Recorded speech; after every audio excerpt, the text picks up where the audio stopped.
the house, the one they talking about, word of mouth. The boxing playhouse, without a doubt. All the latest and greatest boxing news, that's what it's all about.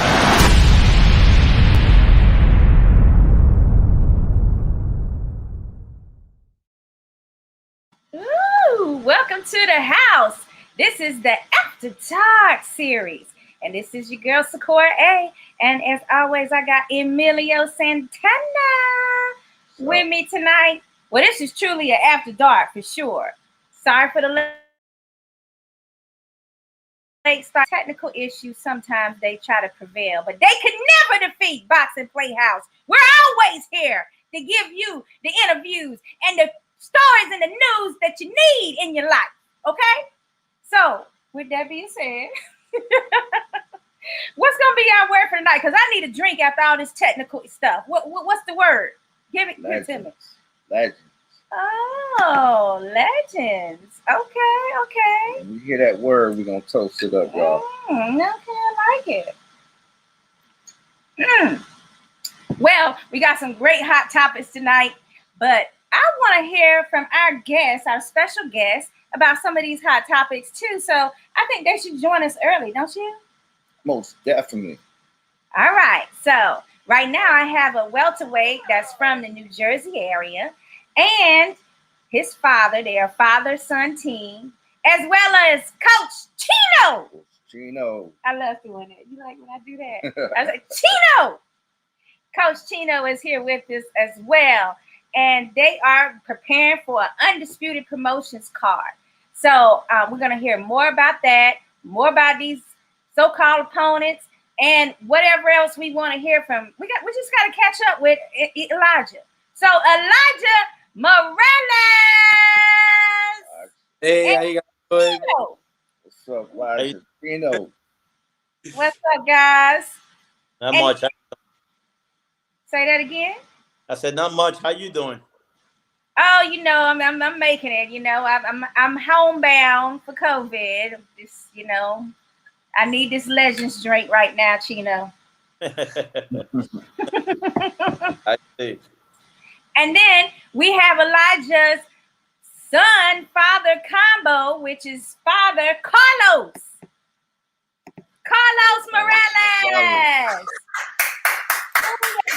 Hallelujah. Puerto Rico. I see you back there. Yo, I just got to give it to Coach Chino. You see how he's like, how you doing? I love that Jersey vibe. Yeah, it's cold up there right now, I'm sure. You're in line. It is? Oh, boy. Now, Carlos, first we want to find out exactly where in New Jersey you guys are from. I didn't want to mess up and say the wrong city. Well, Coach Chino, I believe, Coach, where you at? Where you guys train at? In South Jersey, Blackwood, New Jersey. Yeah, we're from Trenton, New Jersey. Trenton, okay, all right. Woo! That now I even know about that from North Carolina. Represent Trenton all the way. That's one rough area to grow up in. Man, listen, you ain't never lied. I mean, I remember when that was like the capital of auto theft. No, that was Newark. That's not that far.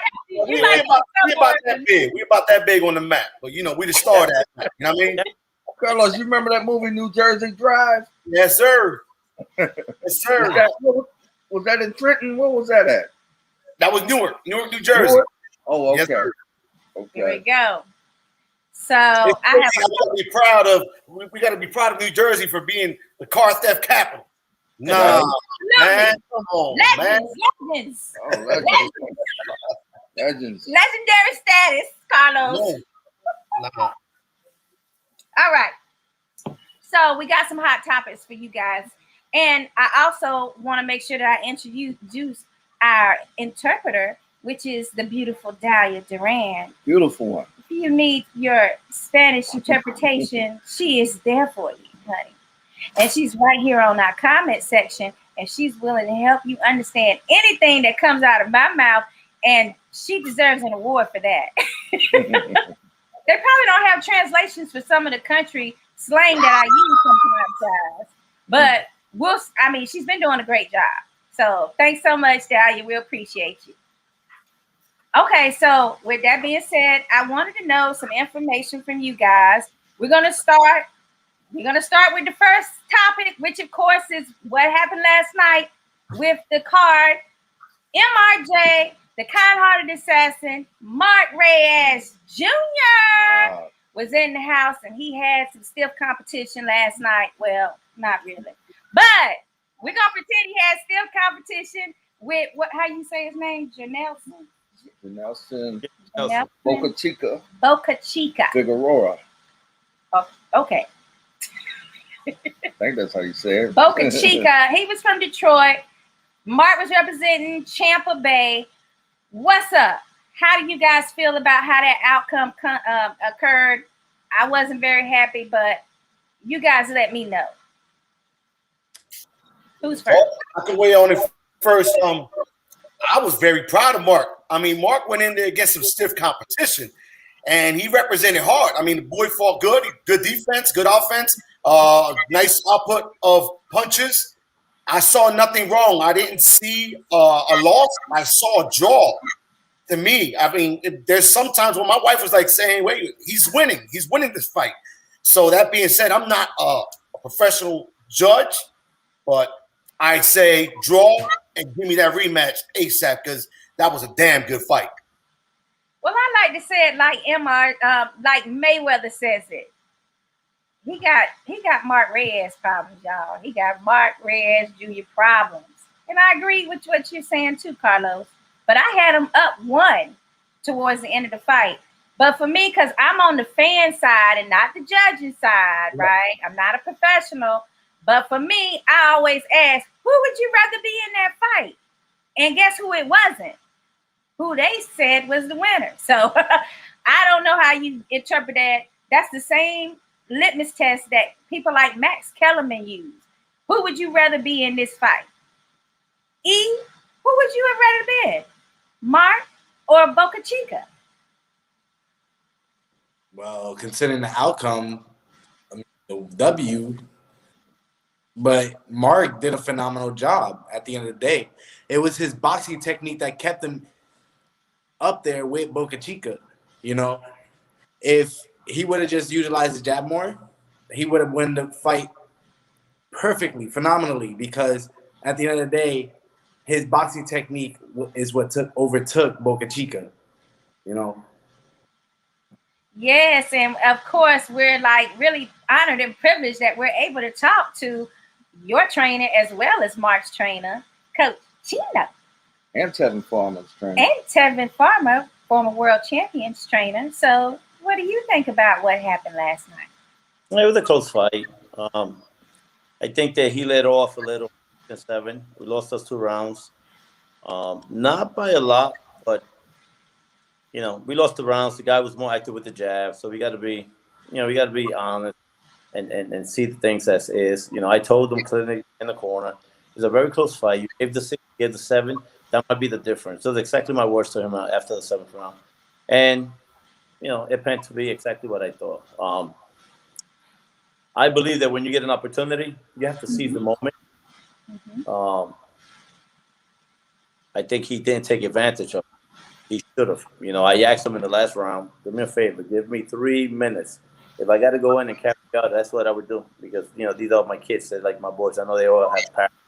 But I see them as, you know, I'm like their second father because their family, their fathers, you know, respect and understand what I'm doing for them. But at the same time, they give me the responsibility. So I feel responsible that anything happens to these kids in my hand, my wife, you know what I mean? We're responsible for that. So I'll make sure that I take care of these kids. So I'm going to be honest with them as well, you know, and I just thought that we had a great opportunity. But to be realistic, right? If we would have got demolished, and then you could say, you know what? Oh, Mark was all high. You know, he fought taxi drivers. You know, he's never been, you know, past 6 rounds. Well, you know what? He fought 10. He showed that he's a long-distance fighter. He showed a lot of grit, a lot of endurance, a lot of heart, determination. Yes, we saw a little bit off balance and some shots that were sloppy. But at that particular time, his condition was off due to some personal issues outside of, you know, camp that we won't speak about. I mean, that's just not the way. It's not the right way to do things. You take a defeat, with pride and dignity, and you move forward. And you keep yourself and move forward and make sure it doesn't happen again. That's the way that I teach my kids. So to me, you know what? It could have been a draw, but I'm not also upset with the decision. It could have gone either way. Mark could have got it, or Bocachita could have got it, because it was a very, very close fight. And Mark made it that much closer when he took 6 and 7 off.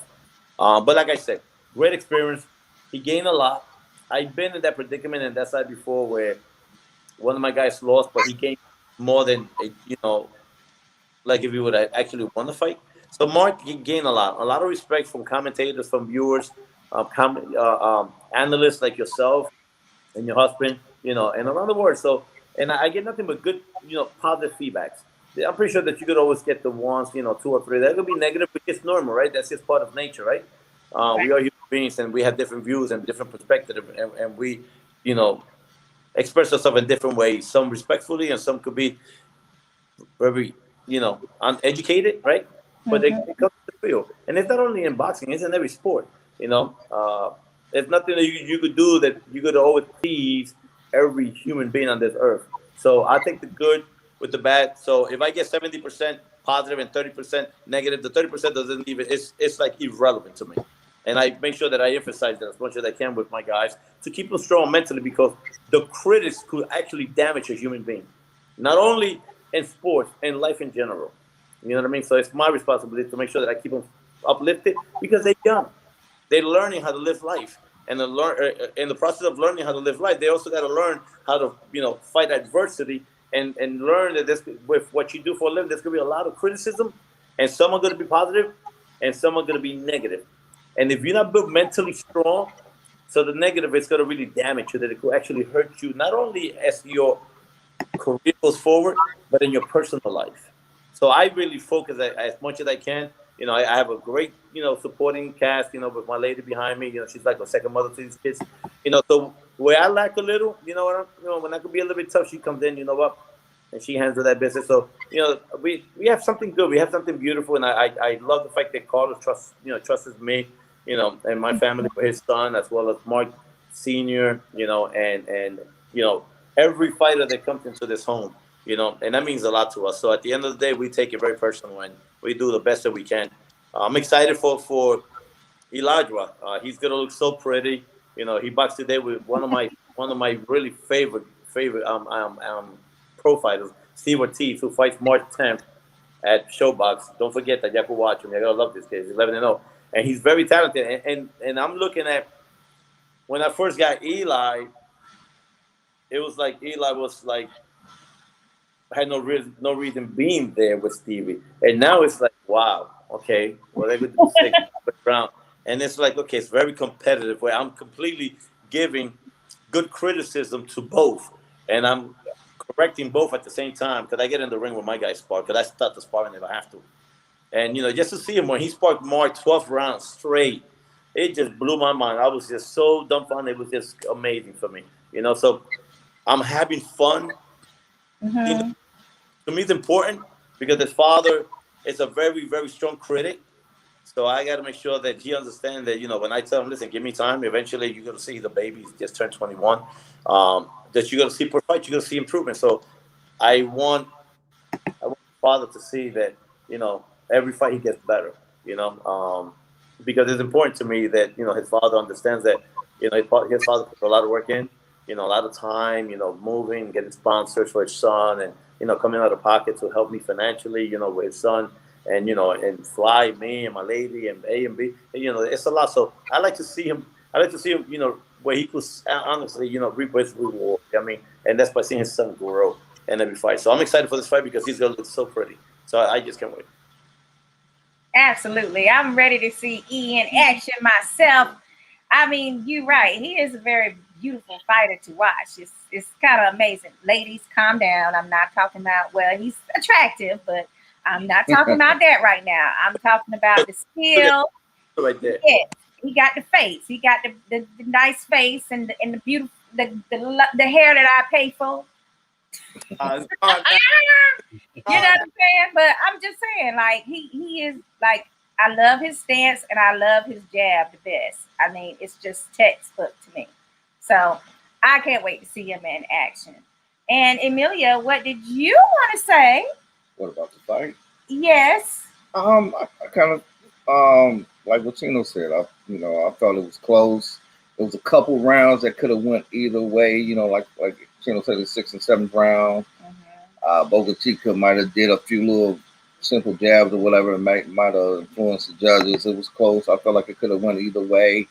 But if you look at the highlight reel, I think Mark had a better highlight reel, man. Mark was really whooping, Nelson up on them highlight reels, man, when you really look at the highlight reels. But it was a close fight, and I think both guys, man, they might meet a few years later, man, down the road if they both continue to win. It might be a bigger fight down the road for them two. They might be a crossroads where they might meet again somewhere for a world title. Who knows? So I wish both of them, much success, man. I was rooting for Mark. Mark, my boy, the hometown favorite. So I was MRJ all day, you dig? So, I wish Mark, nothing but success, Figueroa, much success to him, man. He's another talented young fighter. So, it was a great fight. They came out swinging hard punches, man. You could hear the punches hard. So it was a great fight, man. I enjoyed the fight. Yeah, let me elaborate something really fast that you said about the highlights. A lot of the reason why a lot of people thought that Mark won is because we are used to seeing the aggressive fighter, the power, who has the solid shots, who's the more aggressive and more violent with shots, right? This is the reason why we all fell in love with Mike Tyson and the Haglers and the Hearn, right? And the Duran. So, yes, Mark definitely, if you look at the highlights, the most explosive punches come from Mark because his structure, he's built that way. But at the same time, we cannot take away that one of my favorite fighters, right, that would dominate a fight just with a simple jab is two fighters, which is Hagler and Alexis Arguellos. So Boca Chica was able to do in the 6th and the 7th round, even though he didn't do much, but he was able to dictate with a jab. So if you fight, if you throw 30 punches, an example, right? That's in Mark's behalf on the 6th round, but and you landed maybe 15, and Boca Chica threw 20, he landed 15. Who do you think they're gonna give the round to? Yeah. I mean, it's the way that it works. So unfortunately, being active is also a plus. Not every time everything has to be with power shots. So it was a very, very close fight. I love the fact that they both they ended up in good health, right? They was able to walk out the ring, and live, to fight another day, which is first priority. So, but I agree with what you said. They're both gonna have bright futures. Hopefully, in the future, they can meet again in a bigger fight, title eliminator for a title. It's something that it will be talked about as we go further. But I just want people just to be honest completely when it comes down to judging. I'm a really, really good critic. If my boys look good, they look good. If they won, they won. If it's a close fight, it's a close fight. I don't sugarcoat. I don't play favoritism with my guys. And I'm not going to lie to my guys. I'm not going to be like, yeah, you won the fight. And in reality, mentally, he could settle and I think to grow to bigger and better things. So, was it a close fight? Absolutely. Am I mad with the decision? Absolutely not. I'm okay with the decision as well. Okay. I mean, that's your honest opinion. Me personally, I think most judges, they've been in a mood where they usually are like for the aggressor or the power puncher in a round. Like you can have a fighter that's doing like 3 or 4, multiple jabs and other punches. But if it ain't got that sting on it, I mean, a powerful puncher can come through and do like 3 punches for the whole round. And it's like that round is like, okay, they want the power, I agree. I'm with you 100%. I do understand that. But then Christopher Young, we have him. He's from the Florida Boxing Commission, and he's a judge as well as a referee. His opinion was, I saw the fight 95-95 and 96-94 either way. There were 2 swing rounds in that fight. So there we go. Once again, Chino, with what you were saying about that 6th and 7th round being very important. Yeah. And I'm pretty sure that that's the 2 swing rounds. But Chris, you let us know what the swing rounds were for you. On them swing rounds, I like what Ray Leonard used to do. Like the last 20 or 30 seconds, they try to steal around like he did with Hagler. Yes, 100%. Yeah, for sure. And then we got Velma Sanders. She says, hi from Puerto Rico. Hello. Hello. Let's see. Okay, we're going to move on with our hot topics because you know it would not be a hot topic if we didn't talk about AB, guys. Word came out today that AB, well, I guess there was a problem with making the 140 weight requirement that the fight was scheduled to be, and now it's going to be 147. Oh shit. So what are we thinking here? Advantage AB. I mean, you guys tell me. Do you think that was too much to ask for Broner to be at 140 after weighing 200 and almost 250 pounds? First of all, but this is your profession, so the fact that he's willing to go up, forget about 200, 250. Let's just say 190 pounds. It's ridiculous. You know, you're getting older. Your metabolism, slows down. If this is your profession, this is your career, there's some rules and regulations that you have to live by. I mean, there's some morals and values that you have to, live by at all times. So there's no way that you're 147 pounds and you want to carry with 190, 100, 195. When the average middleweight or super middleweight walks with 190, 195. So where we are with this. So now you sign a contract, right? So if you sign a contract of 140, that means you thought you could make 140. Mm-hmm. True or false? True. Okay, I do that with my guys. Carlos calls me, Chino, what we doing with Elijah? You know what? Let's do 144, give or take a pound. I mean? That's my goal. I mean, so to say that you want to do 140 and then you can't make 140, you're 143, 144. So, that's lack of work ethics, right? And dedication to your craft. So he's a hot mess. He's always going to be a hot mess. I don't mean no respect to Broner, but I don't have a lot of respect for him. I'm gonna tell you why. Because they built him with B+, B- fighters. He's a 4-time. He is by far the only fighter that I know that he's a 4-time world champion, but it's been the easiest 4 times. When they finally put a good test, and not even a skillful fighter, just a fighter with heart and will and determination. Okay, you saw what happened. He lost. I mean, so now he's fighting this young kid, which I know him personally, and I know the trainer. Thiago. Yeah, I mean, yeah, I know the trainer. He's like a father figure to me from Puerto Rico, Papa. Yeah, I mean, but he's not in that kind of level to fight Broner. So where we are with this again? Yeah, I mean, it's gonna be another easy fight for Broner. Yeah, I mean, so I don't like him. I never did, and I would never like him. So to wish him the best and with whatever he does, but he's just not my cup of tea. We had Raging Babe. She says, not that Santiago had much of a chance, but that really sucks for him. Contract changed by 7 pounds 2 days before the fight. Yeah. What do you guys think about that? That's Al Heyman for you. That's what I'm saying. Okay. Damn, Chino is on fire tonight, ain't he? I'm a straight shooter, respectfully. I'm not trying to disrespect anybody, but I'm gonna speak my mind. I don't care about trying to be political correct on social media and no, I'm gonna be honest. So you gotta ask me a question. I'm gonna tell you exactly how I feel about it. Being respectful. So, and we already know Al Heyman what he does. Yeah, I mean, he has the pull to just do different things. So that's one of the things. Yeah, I mean, so we gotta agree to 140 suddenly 2 days before the fight. And let's do welterweight. Okay, well, not a problem. Why? We don't know why, but. And Carlos, what do you think about AB not making the 140 pound? It's just like Chino said. I got to give it to him. I never liked the guy. I mean, at 140, he's a beast. He can be a beast. It's just as Chino said, he's not my cup of tea. The fact that you're out there, living this lifestyle, you want to call yourself a professional boxer, a champion, this, that, the third, calling out the best, saying you're the best, and you live in that type of lifestyle, and then you can't make the 140. You can't commit to that. Then, like he said, I don't respect him, and I don't like the guy. I just like, hey, it is what it is. Like he said, I wish him the best. God bless him. Move on. Yep. Oh my God. I think somebody else said something about Al Heyman as well. Ricardo Colon Melendez. He says Al Heyman power. Al Heyman equals power and takes care of his fighters. One of the greatest guys I have ever met. Yeah, he does. He's a good human being, and he does whatever he needs to do to take care of his guys. I take off my hats. I mean, there's not many promoters. In his case, will be an advisor, right?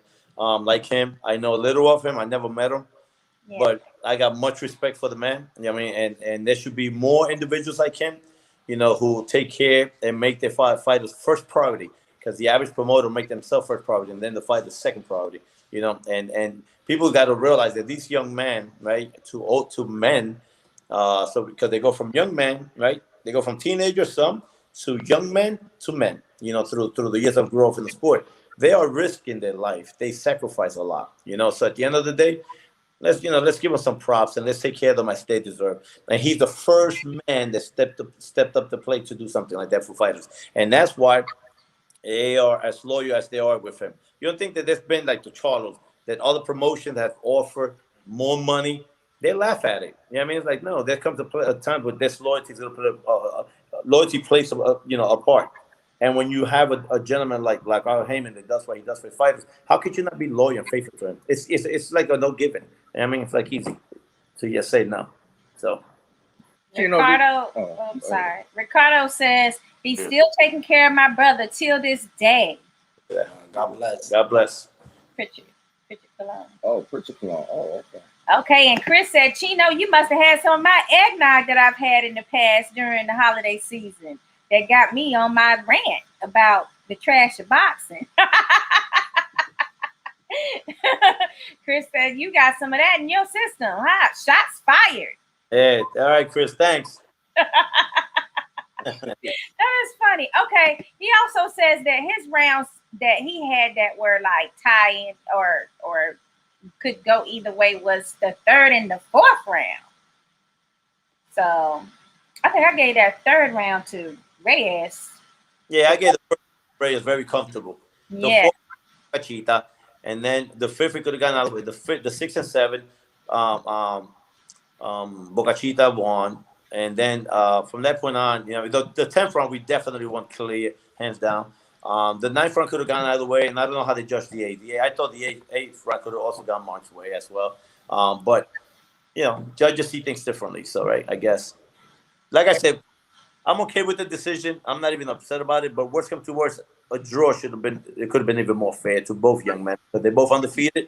They're both young, 22, 24, and they have a future ahead of them. So give them a draw, and keep moving forward. You know what I mean? So, but that's not the way it turned out to be. So it is what it is. We live and learn, move forward to be better. How did Mark feel about his performance? No, you know what? Mark was a little bit harder on himself, but after I tried to analyze things, so I really didn't speak much from the locker room, heading upstairs to the room. But after we went upstairs, it was just him and I. He was having a conversation with his mother, so I just told him, call your mother right back. Let me talk to you real fast. And, because I know it's important because these young men, they really feed off my energy. I mean, and it's important for me to make sure that, I have to explain myself the best way that I can, be respectful, to give them a peace of mind.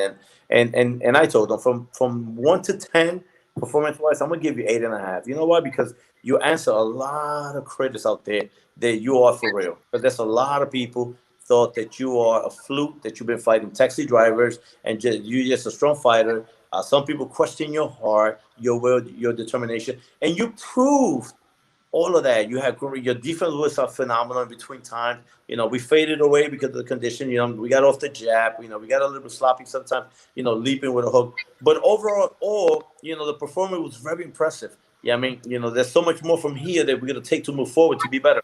And I gave them a hug and I gave them a kiss. And they told me I love you. And I said I love you too. And, I said I got to go because we were supposed to get a snowstorm. So my ride was like 4 hours, so I had to leave. And he left the next day. He stayed up in the up at the Mohegan Sun. But we had a really good talk. And after that, he felt better, because I don't know why, but a lot of these fights are like my kids, literally. Like if one of my kids do something and I don't speak to them and I give them like the cold shoulder, they all day going crazy. Why he's not saying nothing to me? Why he's not talking to me? I mean, so I saw in his face that he was like, okay, is Pop bothered? Is he mad? Which I wasn't. I was just trying to analyze things to make sure that when I speak to him, I could put everything in perspective because Mark is a very smart young man. So I just want to make sure that when I speak to him, it's not and nothing personal or negative. I'm just criticizing the good and the bad, but I'm doing it respectfully. Yeah, I mean, so that's what I did, and after that, he felt a lot better.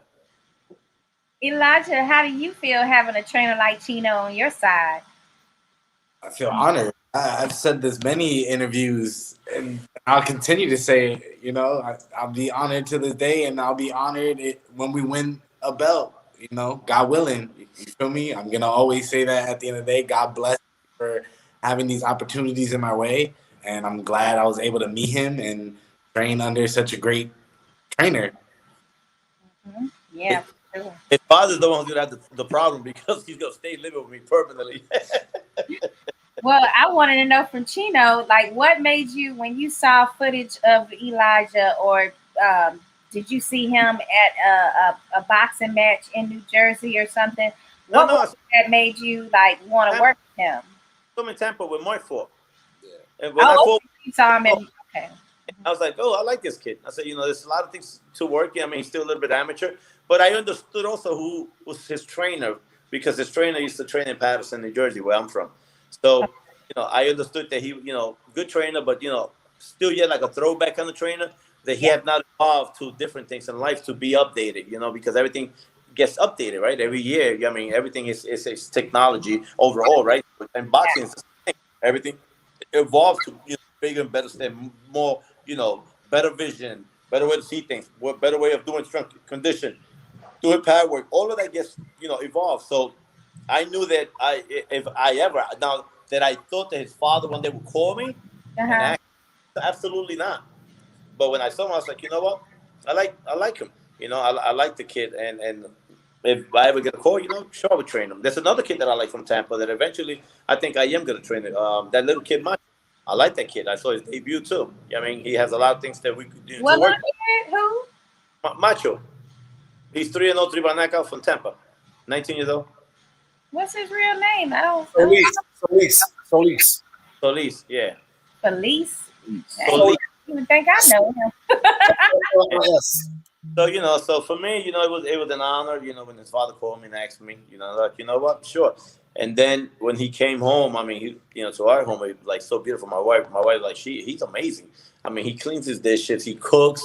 Yeah, Carlos got to train well. I hate the jackpot. I was like, I hate the jackpot with you, Papito. We good. Yes, he's gonna make a good husband one day. Yes, Papa got him doing everything. He know how to wash clothes, train, make dessert. I'm like, damn, I'm sold. Yeah. Emilio better act right. Let me tell you. I left to Orlando last week, right, and with my lady. So she leaves him the money, the list. I mean, and he's like, "Don't worry about mom. Do what you have to do. I'm gonna make sure that I cook for me and the girls." I mean, that's just the way he is. I mean, so I respect that.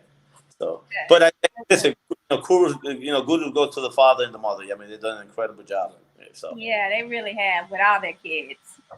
So, what do you think is Elijah's definitely get kudos best contribution? Oh, hey, how you doing? What's up? Babe, come here. So I was asking Chino, what's Elijah's most, what is it? Your favorite skills of Elijah's? Tell you the truth, his mindset is what I love. It's like if he does something, if he's doing something wrong, just speak to him about it, and you really emphasize as much as you can. Add it to his craft. Yes. So for me, it's his mindset. It's very strong. His work ethics are just incredible. I got to slow him down sometimes because he works too hard, and I'm trying to educate him to explain to him that you go overwork yourself and you could leave it all in the gym, and then by the time you go you fight there, you're done. You spun. So there's nothing you can do. So I'm trying to teach him, but his jab, the way his directions, the way he picks his shots. I'm trying to slow him down a little. More in the pro style. So picking the shots real nice. Be more. Fundamental. In that ring and see the vision, so you can see your defense a lot better. Because when you just do everything in the fast motion, you don't know where you're gonna end up. Meaning in your precision of movement. With your head, and that's when you could get caught. With some shots that you don't want to get caught with. So I'm teaching him with that, which he did today with Stevie. A lot. And Stevie works for him a lot as well. I mean, if he does something, Stevie's like, look, good combination, but you stay here too long. That's why I was able to put a jab or put a hook, or I was able, to put my right. And so this is the way we work. So, but he's learned a lot. So he has so many great assets. I can't really just pick the one. Starting from his mindset, to the ability of adapting, to fighters. His beautiful jab in so many different directions, from top and bottom, turns it into a hook style. I mean, creates his own offense, of his own defense. It's just so many different things that he's just learning. So I tell everybody in the gym, that's my little protege right there. That's my fun toy for me. Because by the time he's like 24, I tell everybody, you're not gonna be able to fuck with him. Excuse my French. You know what I mean? So that's the way I feel about it. I mean, when it comes down to him, so I'm excited for him. So. Elijah, how do you feel? You missing your family? How is it? Because you guys have a close knit family, and I mean, I'm on social media. I'm seeing your parents. They just dancing and having fun at the house, like partying at home. I'm like, I need to be over there. I mean, if I'm gonna be in quarantine, I need to be with the Morales family because they over there partying, eating good. Yeah, every time I call them, they're either eating something good, out, or drinking, or with people. And they're like, oh, I'm like, should I call you guys back? And they're like, yeah. Da, da, da, da. I never met a family that party hardy so much. Now that's saying a lot, Chino. You can't be serious. They party it up there now. They at the top of the rankings on that now. We don't party. We just socialize. We socialize. We're very social people. Carlos like, he's quick to be like, oh, I'll call y'all back, or let me text you back. I'm in the middle of something, and then you see the post where he just playing cards or something. I say he done cut off my conversation for this. I got a question for you. Okay. Eli, me and Sakura was talking earlier. We was trying to figure out if you had a nickname. I didn't know if you had a nickname, a moniker, or anything like that. It's E. Just E? No, it's. I've been saying the chemist. The chemist. The chemist. Okay, the chemist. Yeah, we got to put some more hashtags on that because I couldn't remember it. But chemist seems like a good one for you. Okay. Yeah, it works. I'm always working. Right. That's cool. Yeah, maybe I need to do an article on the chemist. Eli, so your next fight, you fighting at welterweight, right? Yeah. You think that's a weight you're gonna stay at, or you see yourself growing out of that? I want to down. When it comes down to 140, but baby steps. I'm not gonna rush it. He's in the process of learning, so I don't want to take him mentally to just eliminate the process of growth because he's more worried about just cutting weight. So I'm just just doing baby steps. Maybe after this fight, the next fight we could do 43, give or take a pound.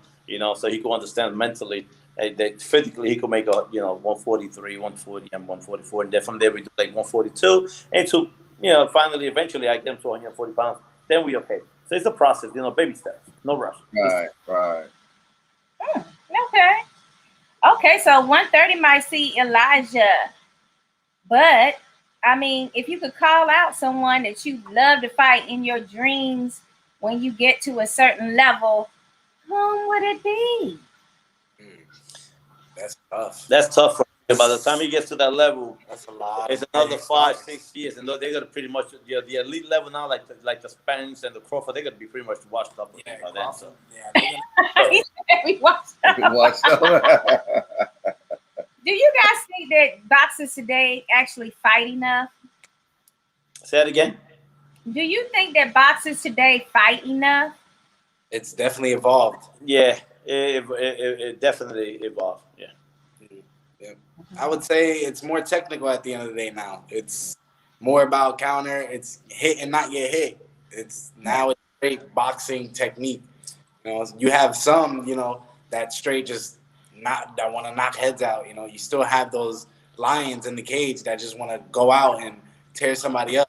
But then you have those people that don't want to get hit at the end of the day and, utilize their either height, their length, and use that to their advantage and hit and not get hit and use their legs and build conditioning. And things have just definitely evolved due to science in boxing now. Chirotherapy with, electric therapy and all that. It's all goes down to boxing, and even leveling out your diet now, it all comes down to a science. So right. And not to the OGs, right? Because the legends, but fighters today are smarter. Fighters today have different view and different perspective, right? Because technology is so advanced again. I have to go back to it. So back in the days, they were plateau, right? They were limited of the things that they were able to do. Now you have so much different kind of tools to just make you better and stronger and healthier, and it keeps your brain more active. So when your brain is more active, you can function. I mean, they even have medications that I give some of my guys in between time about how to help you stay focused. They ain't had that back in the days. I mean, how to make sure that your mind is always thinking or in the process as you in the brain. You ain't had that back in the days. I mean, so fighters today have more privilege, so they are way smarter than back, old fighters. That's why you see, like Eli said, you see, I'm a trainer. So if I got a 6-footer at 140 pounds, I'm gonna make sure that I'm a trainer to be a 6-footer.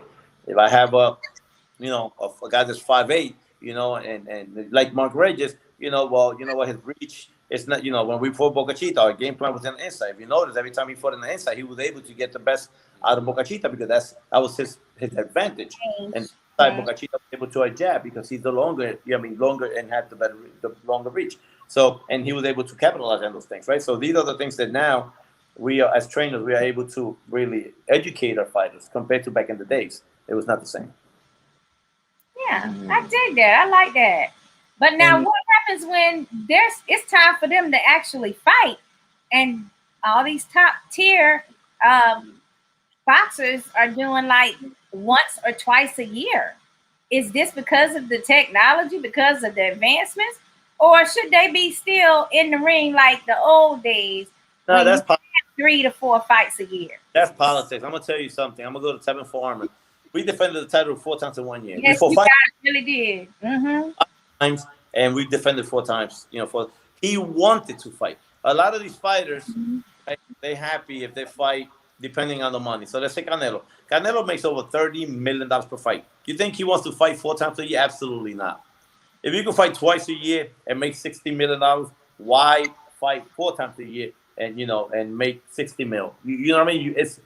Mayweather opened doors, and he showed, he put the blueprint for elite fighters. If you could be that kind of elite fighter, that you could make those kind of money. Look at Triple G. He got $100 million for 6 fights. Canelo, what was it, 300 or something? That is all credit to Floyd Mayweather. So at the end of the day, if I could have a fighter that could make 10, 15 mil per fight, do I want to fight him 4 times and risk damaging his career to be short instead of get a longer extended period? I'm gonna fight him. If I can fight him, 2 times, and he's okay with making $30 million to fight for a year, who's not? I'm okay with that. Back in the days, they didn't have that privilege because the money was not the same. The Muhammad Ali made that kind of money, but everybody else, Muhammad Ali made $10 million when he fought George Foreman, and George Foreman only made like $500,000. You know what I mean? So where we are with that. It depends on the fighter. If you're a fighter, I'm all about, if you have a prospect, if you can fight 7 times, 8 times a year, you know what? Let's do it. But once you make that name, you know what? If you fight 3 or 4 times a year, I'm okay with that as well. Right. So, how many times do you think we might see Eli fight this year, and how soon do you think we might see him on Showbox? Well, Showbox, it might be a little bit ways because I'm not in a rush because he still has a lot to learn. As father's fighting him, you have to ask his father about that, because his father's the one who comes up with the money to fight him. So I don't know, his status, where he stands at that. So he will have to elaborate on that. I can't elaborate on that. But if it's up to me, we could fight him this year 5 times, 6 times. I'm okay with that. It's good for him because he's gonna learn in the job. He's gonna keep growing. So you all right with that, Carlos? That's the plan. That's the plan.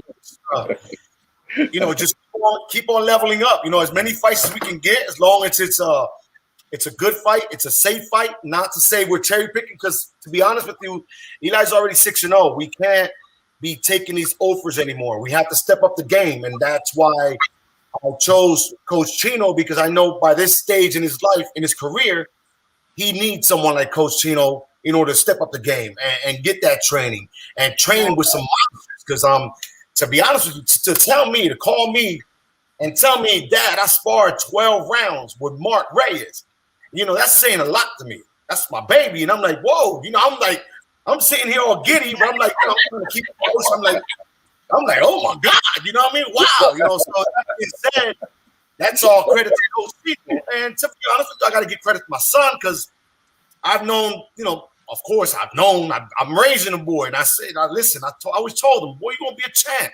You're a beast. He's a beast, a workhorse. I know if you put that boy in the gym, he will literally try to outwork everybody. And he doesn't like to be leveled right there with everybody else. He wants to be on top and keep on trying to compete. Oh, okay, you did 20 push-ups, I'm gonna do 200. Match that. You know what I mean? So that military mentality that I brought him up in. Come on, my man, do some push-ups. Sit-ups, run. This, that, and the third. So that being said, the combination of Coach Chino and I got to give it to Coach Nick as well. His Coach Chino's partner. The surrounding the gym, the elite boxers in that gym. In addition to Eli's work ethic, Chino obviously his intelligence with the boxing his intelligence, the boxing mentality he has is wicked. It's crazy. I'm sitting here listening. I barely talk because I'm saying like, wow, this dude's a freaking guru. You know what I mean? And that being said, I'm honored to have him as my son's coach. And I told him the other day by text, I said, we're going to take this to another level, coach. We're going to take this far because that's how much trust I have in that man. Hey guys, Lowe's, I appreciate that. I got nothing but love and respect. It's my stepdaughter's birthday, so I got to sing happy birthday. So I'm gonna let you talk with E because I got to sing happy birthday. Okay? So don't get okay. Her. You see the cake? Oh, that's man. I was sorry for Eli. I was wondering why his mouth was watering. Oh, he can't have none. He's serious. That looks so good. Yeah, let's do it live. Let's see that. I want to hear Coach Chino sing. How about you guys? Girls, come on. Hold up. We about to do it right now. Okay. I like them shirts, Carlos. And the long shirts, I like them. Looking flag, I like those. Yeah, you gotta get. Emilio gotta get one of those. Yeah, he'll rock that good. We always gotta represent that island. Puerto Rico. That's our. Like that. What's on the back? Carlos, what's on the back of it?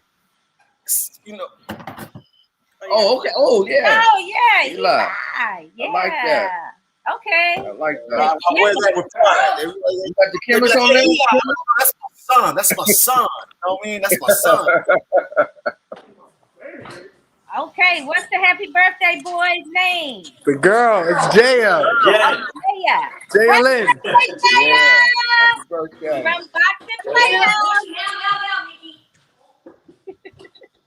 And Emma. All right. I'm going to put the cake for all of you. The cake for everybody. Save us a slice. I like cake. I like cake. Oh, I was going to ask Mama Morales what she thought about. 1, 2, 3. Happy birthday to you. Happy birthday to you. Happy birthday, dear Jada. Happy birthday to you.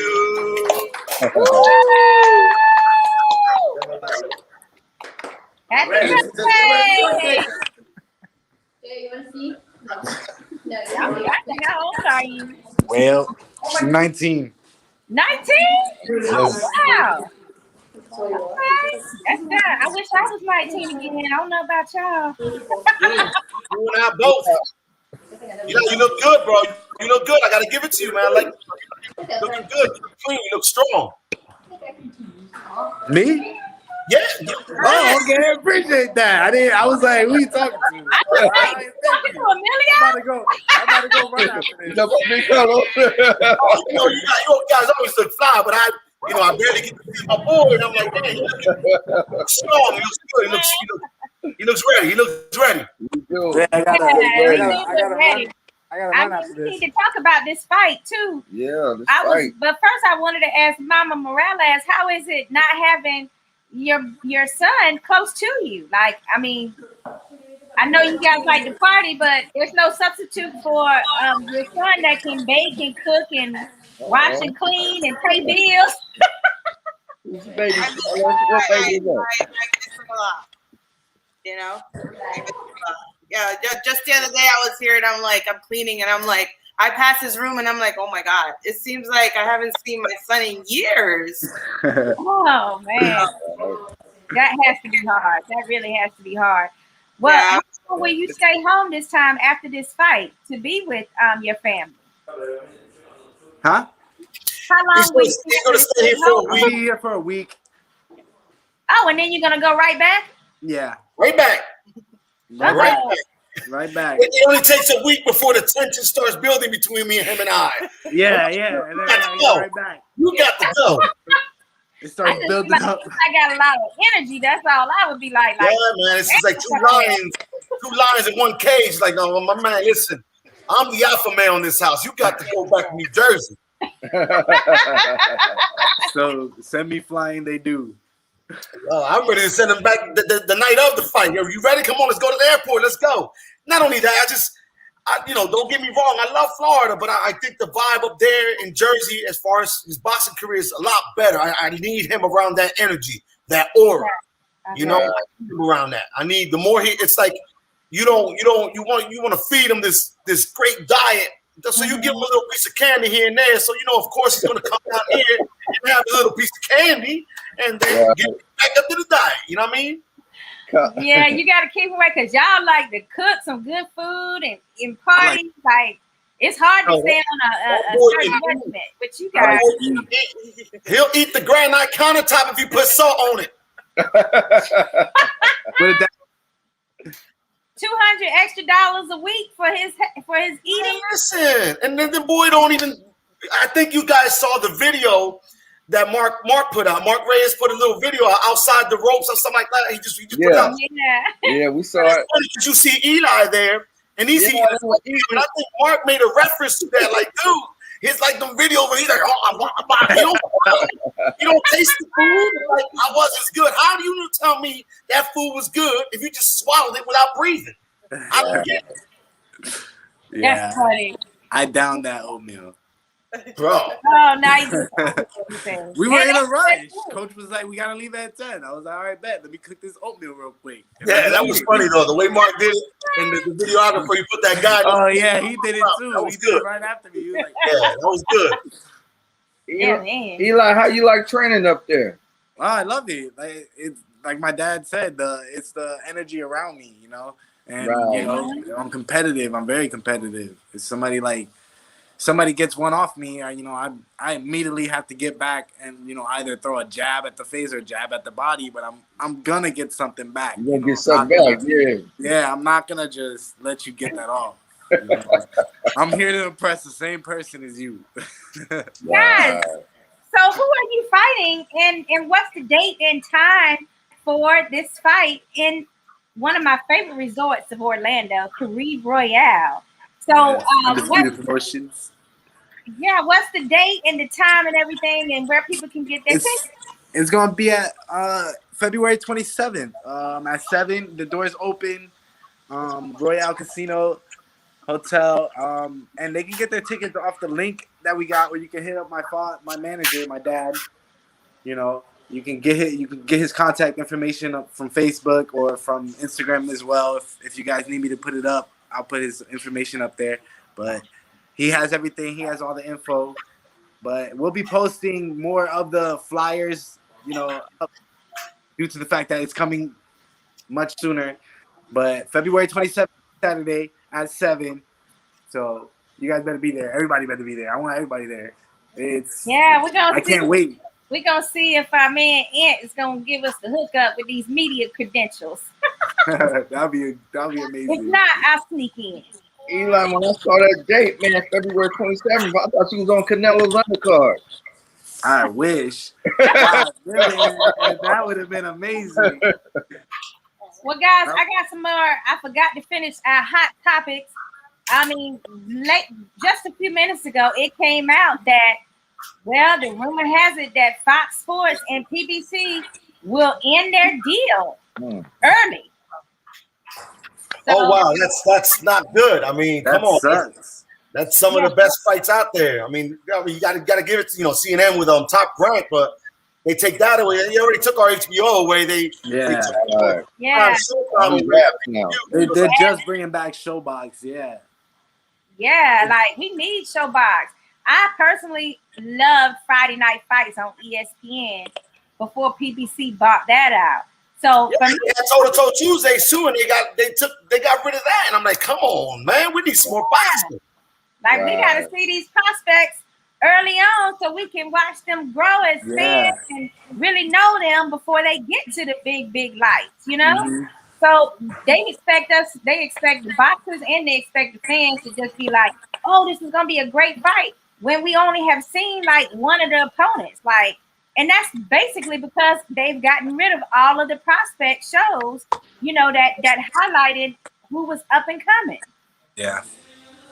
That's true. And that would not be good. I don't know what, you know, I got a whole article here to read about it, but I guess we'll update that later, and I'll send you guys the link for it. Is it a for sure thing, or is it a rumor?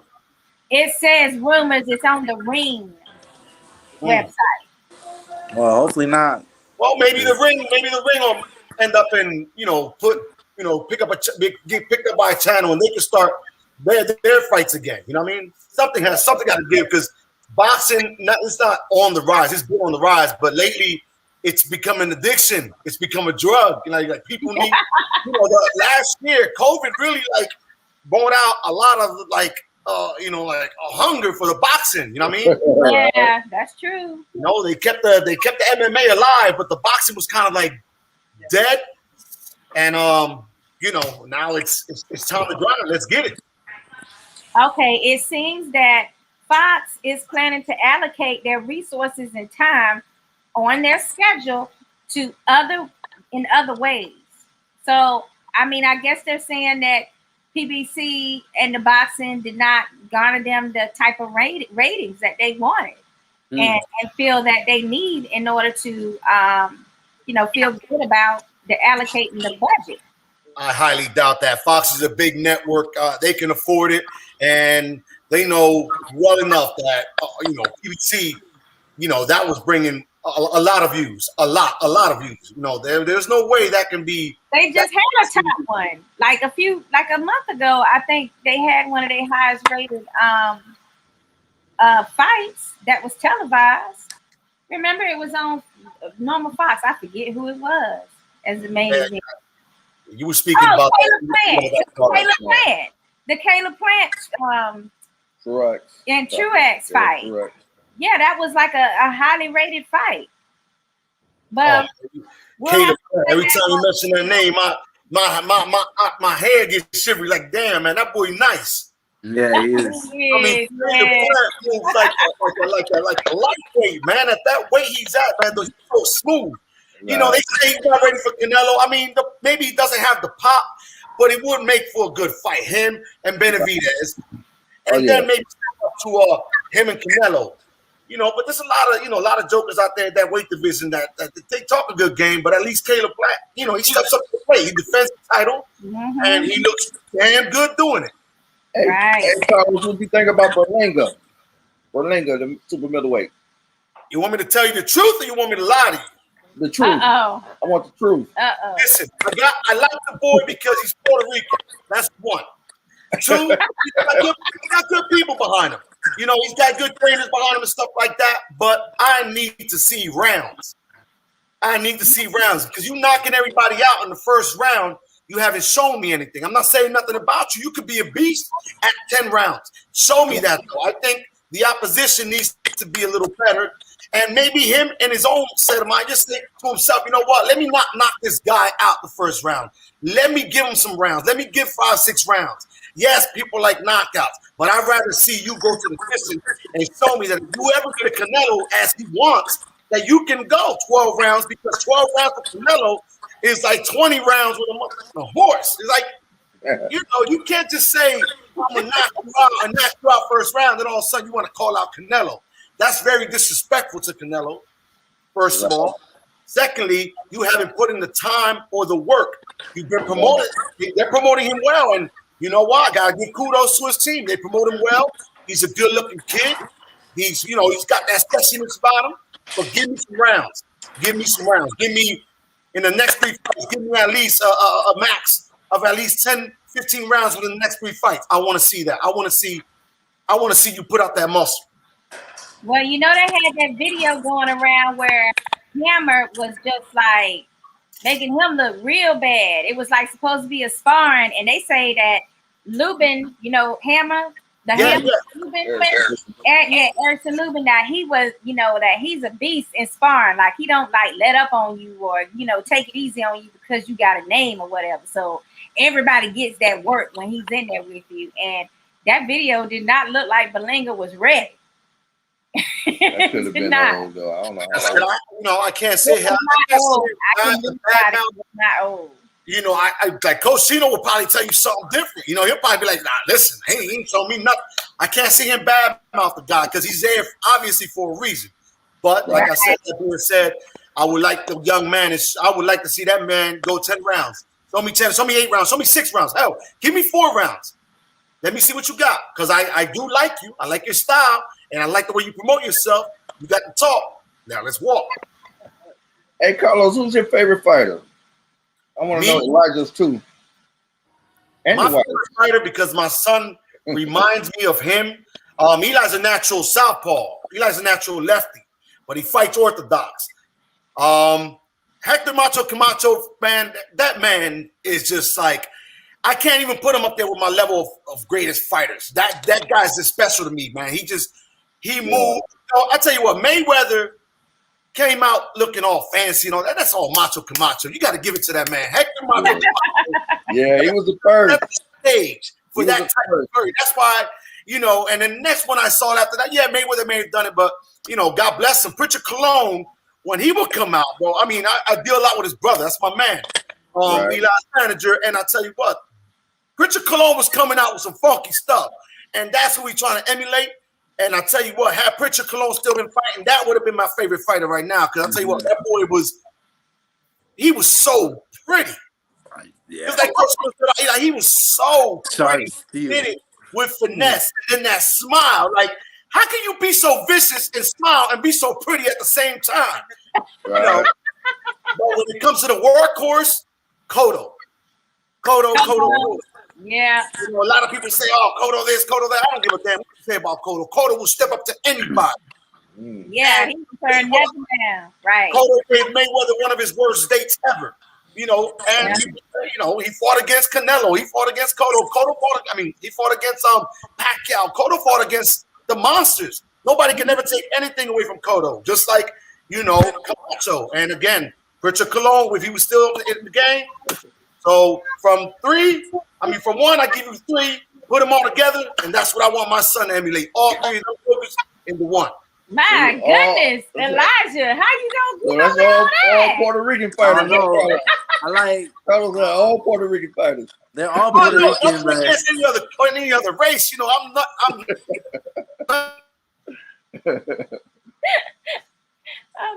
listen, everybody that knows me knows I'm a proud Boricua wherever I stand, and that being said, I used to live in New Jersey, and I used to go to my boy's house, and it'd be an all black family, and I'm the only Puerto Rican, and they go for the Puerto Rican fighter, and I'll be the loudest. They'd be like, shut up, bro, shut up. Like, listen, I gotta represent, you know what I mean? No harm, no foul. Oh, you not from Trinidad. You really did. Trinidad, listen, he's just Trinidad. Like I said, Camacho, you got to put him on this level. Trinidad, that's another southpaw, natural southpaw, but he fought lefty. That's why Trinidad's jab was crazy, was vicious. What killed Trinidad was his anger when Bernard Hopkins went to the island and threw that flag on the ground. It pissed Trinidad off to where Trinidad lost his humility. He came in there trying to kill Bernard, but you got to give Bernard his respect. Bernard's a monster. And then he came with a little mohawk. I'm like, that's not you, bro. What are you doing? And that's good. Went wrong, but other than that, how to get into his head, Carlos. But Trinidad is a beast. Again, there's so many. You can keep on mentioning them, and I'll be like, oh yeah, him too, and him too, and him too. But my all-time favorite would be Cotto. Cotto. That's my man. All right, Elijah. I'm a big, huge Cotto fan as well. And I just like that ruggedness. He'll come in and he was very adaptable. Like, if something wasn't working, he'll go back to the corner and they'll come back and he can do this other game plan on. Like, that's why I relate with Cotto with my son, because I've seen this kid boxing for a long time now, and I'm like, yo, dude, I love the way you just adapt. If you can't get him this way, with your roughhouse, or if not, you'll box him. If not, you'll run around the ring. You adapt and you overcome. And that was Cotto, regardless of whether he lost. Cotto lost a few fights, but guess what? Cotto would always draw that crowd. I don't give a damn what he was fighting. Cotto would draw that crowd. Yeah, because they knew they was in for a great fight. That's why. You ain't lying. Is Elijah? Are you a student of the game and watch old fighter clips and videos? No, to be honest, I don't. No. Okay. Nah, to be honest, I watch Canelo a lot. Canelo, I love the way Canelo moves now. His movement. The way his body just turns, and just slight movements. The way that he's able to utilize his defense and still throw an uppercut from right there in a split second. So that's what I've been really watching most of the time. Just Canelo, whenever I see on Instagram, him throwing, and I watch the video over and over and over again, and see how he throws his over right, and then after that I'll see how he turns his left hook, and then after that I'll see his footing after he does this, or after that what he does after this, or how he sets this up, or how he steps in. That's what I usually watch whenever I study a boxing clip, mostly when they're hitting the bags or the mitt work, because that's when they're just automatic, they're just throwing it over and over and over again, and that's what I do. I just throw it over and over and over again until I get it right, and then that's when I throw more combinations with whatever I just did to then add this, as soon as I'm done with this, add that, move my head after this, do this combination again and roll out the way that he did. That's what I usually do. Hence the name, the chemist. The chemist, yeah. That's what I want to know. But when he brought up Canelo and watching Canelo, I'm thinking to myself, so what's the throwback fighter that Canelo got it from? Because it would be amazing if you could go. Yeah, that's figure out who the hell Canelo modeled that after. And the thing is, honest with you, I think Canelo went after Canelo fought Cotto. Was when Canelo evolved. Canelo evolved. His boxing style got better, got smoother. It was more boxing and less fighting.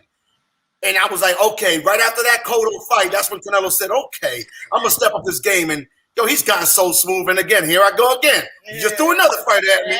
And you know what I mean? It's just like, this dude's smooth. Canelo's nice. Pretty. So, Carlos, you think the Canelo right now would have beat Mayweather if they fought like now? Yes. Styles make fights, and Mayweather has that defense, and I don't take nothing away from. All right. Oh, he broke up. Froze. Canelo froze out. Crazy, and his offense even crazier. I would put them both in their prime. I'm Canelo 100%. Well, we're about to wrap the show up, guys, but I really wanted to talk for a few minutes after I asked Dahlia's question about this father-son relationship. I can already tell that there's a lot of love and passion for the sport between you and Emilio. I was going to say Emilio, you and Elijah. And then also, moms, you sitting there like all excited when Carlos gets excited. So, his passion for the sport is just infectious. Yes. It's not that. It's just, you have to understand, whenever she sees us this passionate about the sport, it makes her happy. So whenever we're clashing heads, you know, that's when shit evolves, and that's when it gets Right. worse. You feel me? It's all about the attitude. Well, let's just ask Dal your question. Oh, go ahead. Oh, go ahead, Moms. I thought she was saying something. Oh no. Okay, so Dahlia Duran wants to know from Eli, do you stay focused? Do you have girls wandering around? And how do you handle the pressure? Elijah, you look very handsome. Hashtag BPH. And yes, that is the legendary Roberto Duran's daughter, Dahlia Duran. First father-daughter team to make the Florida Boxing Hall of Fame. Well, any Hall of Fame. Congratulations on that. Yes, That's congratulations. Great feat. Duran is a beast and was a beast, and that name will always be respected. That last name will always be respected. Hell, if I go against him, I'm gonna be like, no mas. You know what I mean? I actually think that's who Mark should model his career after. Like, they got the similar body styles once Duran moved up from lightweight. I think that he should like really study a lot of Duran stuff, and he'll have it then. Because if he'd have been like that Duran was, well, on what's his name? No, not Leonard. The tall one, the middleweight. No, Iran Barkley. If last night Mark had been a little bit more aggressive, just like a Duran was with Iran Barkley, we would have seen our boy come home with that Champa Bay title behind his name.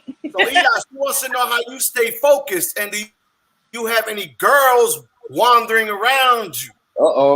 Why you gonna put him on the spot? Because he seemed like he wasn't trying to answer. Question that Eli is like trying to walk around. I'm getting ready. I gotta go. Girls behind him. I seen he wasn't trying to answer. How do I stay focused? To be honest, it's actually pretty hard, but you know, I try to stay, you know, positive at the end of the day. I wake up every morning, you know, thanking God that, you know, I'm healthy and the opportunities that I have in front of me that many people don't have. You know, I try to just take that and, you know, take that into my day and, you know, use that to fuel my motivation and fuel what I want in my life and what I don't want in my life and what I don't want to end up. And I use that to just keep pushing. Blanco, explain what you're doing right now, because I know you're getting ready to go run. Just explain, because you know you got to be on camera. Yeah, I'm sorry. I'm just getting everything ready to go run in my bag real quick. I got to go run because the gym closes at 11, and it's about a 20-minute drive. But you know, I just wait. You know, shit. I'm sorry. Sometimes I'll be waking up and I'm like, you know, coach, just go. Like, you know, I got a headache. Leave me alone. You feel me? Like, just go to the gym and, you know, I'll go there later on tonight or I'll do it, you know. But then I'm like, nah, because then that's a day that I waste, you know. That's a morning that I waste just laying in bed for no reason, you know. Yeah, I can. That's deep, man. That's deep. I don't want. You don't know. There's so many boxers that can't do it. They will bow in a minute. Like, I got a headache today. Yeah, so you're a different breed already. You know, it's difficult. It's difficult for a kid his age to basically sacrifice his life. Sacrificing the time with the girls. It's a time in his life where he's the girls, the beaches, the fun, but like his rewards for the sacrifice. You know, right now he's gonna look back at this time and be like, you know what? When he's in the beach in Hawaii or in Brazil somewhere, or you know, in the Maldives somewhere, he can be like, you know what? I can say I sacrificed Cocoa Beach for this and say it was worth the sacrifice. You know what I mean? Well, he sure did avoid them girls' names. So I mean, I don't know how much avoiding he's really doing. Man, he's ducking these bobbings, weaving. What are the sparring sessions right now? He's ducking, bobbing, weaving. Whole question. He bobbed and weaved that question for real, Carlos. Now you guys are father-son team. You know, there's a lot of father and son teams right now that are really making marks in the boxing world, including Teofimo and his dad. So what is it exactly that you think it takes to be a cohesive and gelled father-son team? How do you stop from getting on each other's nerves? In other words, First and foremost, respect.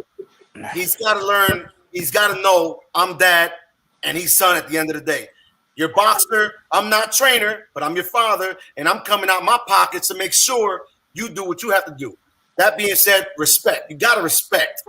Secondly, you know, when things are told to you, you got to take them like, you know, don't take them like a grain of salt. Take them, sit back, and think. And at the end of the day, I'm dad. Listen, I'm the one who's gonna have your back. At the end of the day, I will never steer you wrong. You're my son. You know what I mean?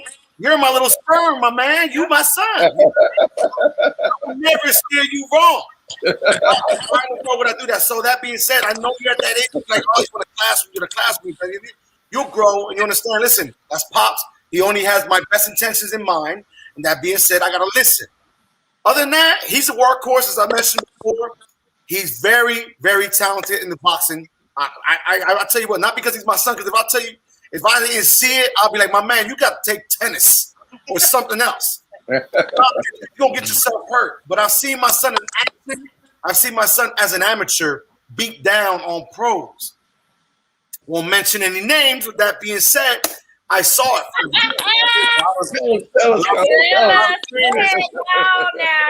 you don't let a lot of out trainers always said True. he has the potential to become a champion. Is he champion caliber now? No, of course not. I won't even put him up in that pedestal yet. Does he have the potential? Hell yeah. And I think what I like most about my son is he can't only box, he got heart. He got cojones, you know what I'm saying? And that's what I love about him. Yeah, we need that. He'll get in there with the biggest ones to the smallest ones. You don't care. You want it, you got it. Let's get it. Eli got to go, so I want to hear Eli's answer real quick. How do you stop from not, getting irritated from your father? Yeah, it's pretty hard. That's hard. I just, go on about my day. I actually what I tell myself is, bruh, don't stress about it because at the end of the day, you're getting into me. Eli, before you go, February 27th, what can the fans expect, man? Just a calmer, more professional fighter. That's what I wanna bring out. That's what I wanna do. I wanna be I wanna pinpoint my punches. I wanna look clean, like sharp, sharp as steel. That's what I wanna. That's what I'm hoping. Be crisp. I call it crisp. Be like crisp. Like woof, that was damn. Yes, exactly. And I feel like you can do that easily, but we're gonna wish you good luck and let you go. So before Chino turns into some other type of trainer. But before we go, please let the fans know where they can find you at on your IG and Facebook pages.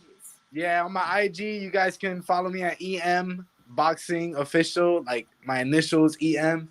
Facebook, I gotta change my name. I'm gonna change my Facebook name to Elijah the Chemist Morales. So you can search that up and you can find me on there.